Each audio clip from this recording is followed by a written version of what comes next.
आनंद मठ। आनंद मठ और ऋषियों की अनमोल धरोहर को संजोएं।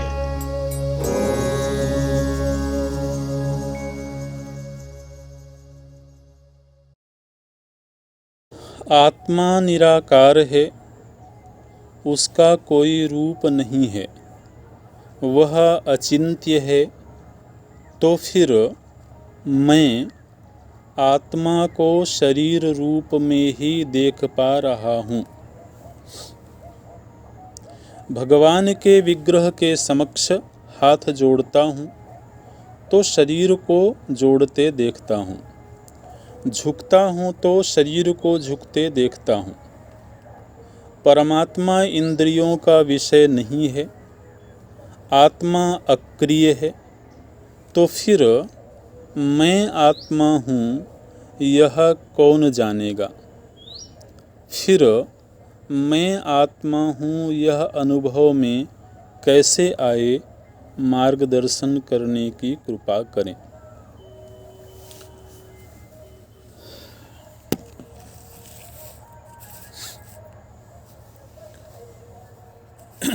आरंभ में ये जो कुछ वाक्य आपने बोला है कि आत्मा निराकार है, उसका कोई रूप नहीं है, वह अचिंत्य है,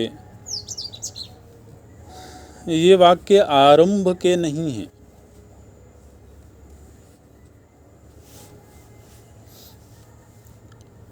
जब हम साधना की प्रक्रिया में शुरुआत कर रहे होते हैं तब इन निर्णय वाक्यों का हमें कोई लाभ नहीं होता है।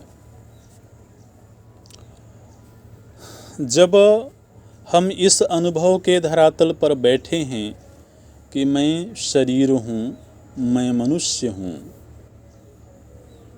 तो इस अनुभव को नकारा नहीं जा सकता है,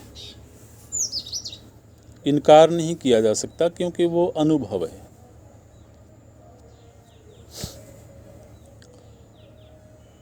आरंभ में ही जब एक शिष्य गुरु के पास जाए और प्रथम उपदेश में ही गुरु के द्वारा ये कह दिया जाए कि तुम निराकार हो, तुम अचिंत्य हो, तुम इंद्रियातीत हो, तो इन वाक्यों का उस शिष्य के ऊपर कोई प्रभाव नहीं होगा। इसलिए असल में वेदांत विद्या अध्यात्म के आरंभ की विद्या नहीं है। जब हम इस अध्यात्म के मार्ग पर चलना आरंभ करते हैं तो हम जहाँ हैं उस स्तर के सच्चाई को स्वीकार करके ही फिर वहाँ से आगे चलना होता है। तो मैं मनुष्य हूँ, मैं शरीरधारी हूँ, इस अनुभव के धरातल पर जब हम बैठे हुए हैं तो हमको धर्म साधन की आवश्यकता है, हमको उपासना रूपी साधन की आवश्यकता है, हमको योग रूपी साधन की आवश्यकता है। तो जब इन साधन प्रक्रियाओं का आश्रय लेकर के कोई साधक इतना परिपक्व हो चुका होता है कि वह बाह्य जगत से और यहाँ तक कि अपने शारीरिक आवश्यकताओं से भी विरक्त हो जाए। परीक्ष लोकान कर्मचितान ब्राह्मणः निर्वेदम आयात। जब हम अभी केवल शारीरिक ज़रूरतों के स्तर पर ही बैठे हुए हों तब आत्मचिंतन बहुत सार्थक नहीं होता है, बहुत प्रभावी नहीं होता है। उस चिंतन के लिए एक विरक्त बुद्धि चाहिए, इतनी विरक्त बुद्धि चाहिए कि शरीर की ज़रूरतें भी अगर पूरी ना हो रही हों तब भी उस बुद्धि में कोई हलचल ना हो, कोई परेशानी ना हो। शरीर और शरीर को सुख देने वाले भोग जब निरर्थक लगने लगें, व्यर्थ लगने लगें, और वह एक बौद्धिक धरातल है, बुद्धि की एक भूमि है, तो जो चीज हमें व्यर्थ लगने लगती है उससे उपराम होना आसान होता है। लेकिन जब तक वहाँ हमारी सुख बुद्धि रहती है, महत्व बुद्धि रहती है, तब तक वहाँ से बाहर निकलना बड़ा कठिन है। तो इसलिए धर्म का अनुष्ठान करते करते धर्मते विरति, गोस्वामी जी ने कहा धर्मते विरति जोगते ज्ञाना, ज्ञान मोक्ष पद प्रद वेद बखाना। तो यह जो धर्म है यह चित्त में वैराग्य पैदा करता है। चित्त में धीरे धीरे करके वो परिपक्वता आती है कि अगर किसी दिन हमारे सद्गुरु ये कह दें कि तुम ये शरीर नहीं हो, तो उस सत्य को स्वीकार करने के लिए हमारी बुद्धि सक्षम होवे। उस धरातल के सत्य को स्वीकार करने की क्षमता उपासना और धर्म से आती है।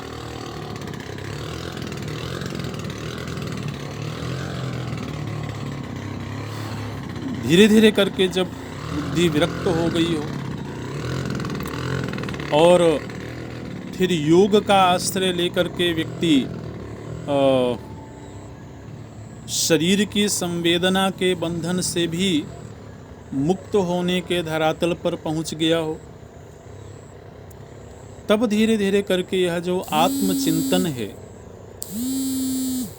शरीर से भिन्न आत्मवस्तु है, इस सत्य को स्वीकार करने की बुद्धि में सामर्थ्य आती है।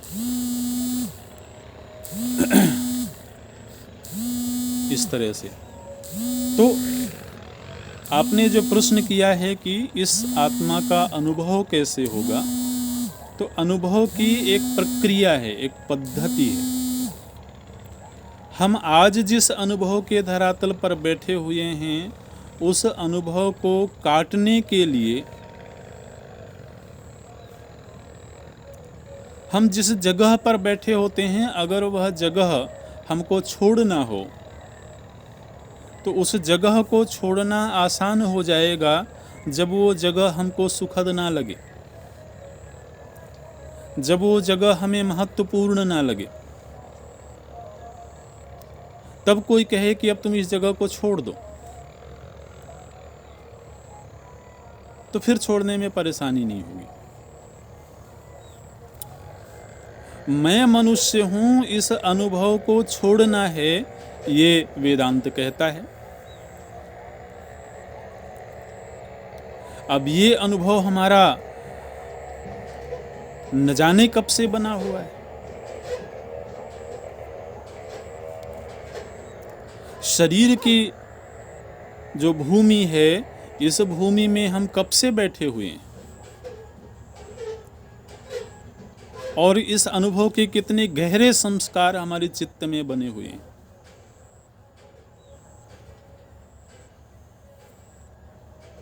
हमारे भीतर के जो गहरे संस्कार होते हैं, वो संस्कार आसानी से नए विचार को भीतर जाने नहीं देते।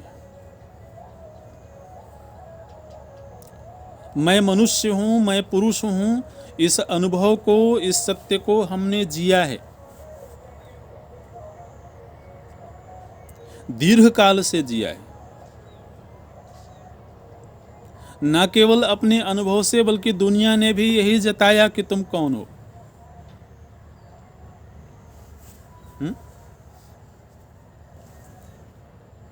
तुम इसके बेटे हो, तुम इसके भाई हो, फिर और आगे बढ़े तो तुम इसके पिता हो, इसके पति हो, तो एक तो हमारा खुद का अनुभव और दूसरा दुनिया के द्वारा लगी हुई मुहर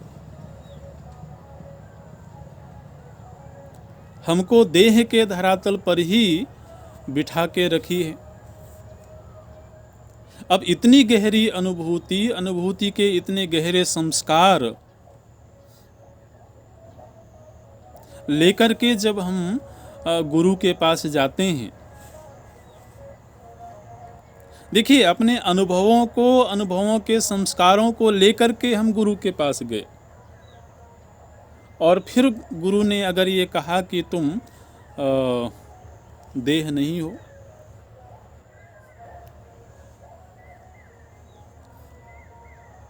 तो क्या इस सत्य को हमारा अंतःकरण इतनी आसानी से स्वीकार कर लेगा? अंतःकरण मतलब अंतःकरण में पड़े हुए पूर्व के संस्कार, बनी हुई गहरी वासनाएं,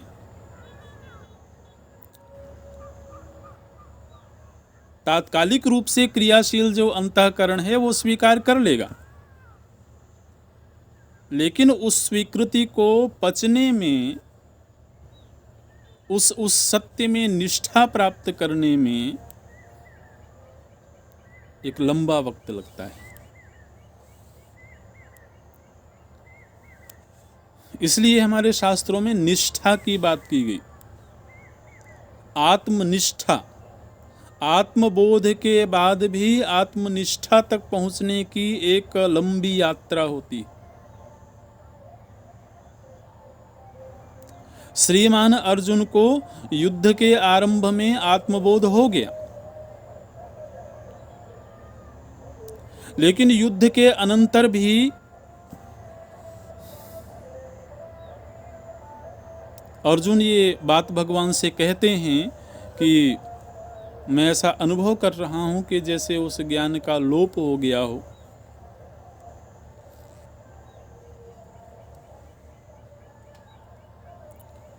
तो मैं शरीर से पृथक, गुणों से अतीत, अवस्थाओं से अतीत,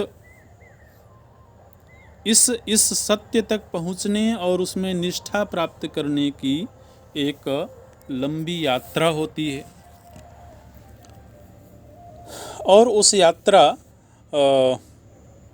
के दौरान ही हम धर्म भी करते हैं, उपासना भी करते हैं, योगाभ्यास भी करते हैं और साथ ही साथ वेदांत श्रवण भी करते हैं।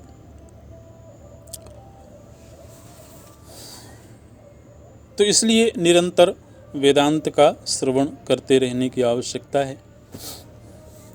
अभी इतना ही इस प्रश्न के उत्तर में बोलेंगे। ओम, यही पूरा करते हैं। ओम पूर्णमतः पूर्णमिदं पूर्णात् पूर्णमुदच्यते पूर्णस्य पूर्णमादाय पूर्णमेवावशिष्यते। ओम शांति शांति शांति। हरि ओम। श्री गुरुभ्यो नमः। हरि ओम।